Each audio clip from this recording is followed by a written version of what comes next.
صبح بخیر ناظرین، میں خدا کا خادم پاسٹر آصف احمد صادق آپ کی خدمت میں خدا کے زندہ کلام میں سے آج کی خوبصورت پر افزا پر امید پیغام لے کر حاضر ہوں اور خدا کا شکر ادا کرتا ہوں اس خوبصورت دن کے لیے۔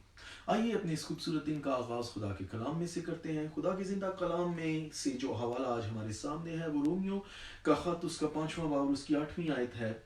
لیکن خدا اپنی محبت کی خوبی ہم پر یوں ظاہر کرتا ہے کہ جب ہم گنہگار ہی تھے تو مسیح ہماری خاطر موا۔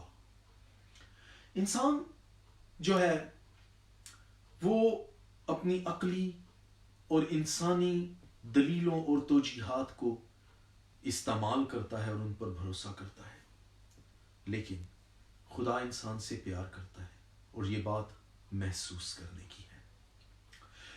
اس بات میں کہ مسیح ہماری خاطر موا کوئی بہت بڑا فلسفہ پنہا نہیں ہے، یہ ایک سادہ سی بات ہے لیکن اٹل حقیقت ہے کہ مسیح ان گناہوں کی خاطر قربان ہوا جن کی سزا ہمیں ملنی چاہیے تھی۔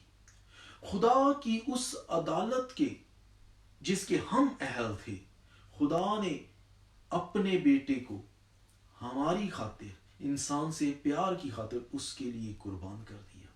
کیوں؟ کیونکہ خدا کسی کی ہلاکت نہیں چاہتا، بلکہ یسوع مسیح کے وسیلے، اپنے بیٹے کے وسیلے وہ ہر انسان کو یہ موقع دیتا ہے، فراہم کرتا ہے کہ ہم ہمیشہ کی زندگی کو حاصل کریں۔ دوسرے پطرس کے 3 باب کی 9ویں آیت کے اندر خوبصورت وعدہ ہے، خداوند کسی کی ہلاکت نہیں چاہتا بلکہ یہ چاہتا ہے کہ سب کی توبہ تک نوبت پہنچے۔ جہنم انسان کا اپنا چناؤ ہے، نہ کہ یہ خدا کی مرضی، کیونکہ جہنم کو خدا نے شیطان اور اس کے ساتھ گرائے جانے والے فرشتوں کے لیے بنایا ہے، نہ کہ انسان کے لیے۔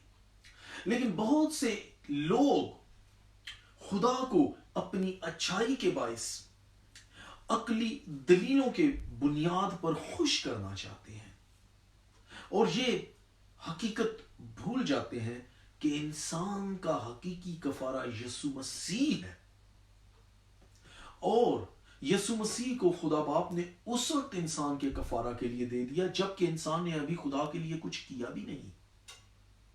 یوحنا کا پہلا خط اس کے 4 باب کی 19 آیت میں لکھا ہے، ہم اس لیے نہیں، ہمیشہ کی زندگی، ہمیشہ کی زندگی، ہمیشہ کے لیے صرف یسوع مسیح کے وسیلے خدا باپ کا مفت فضل ہے۔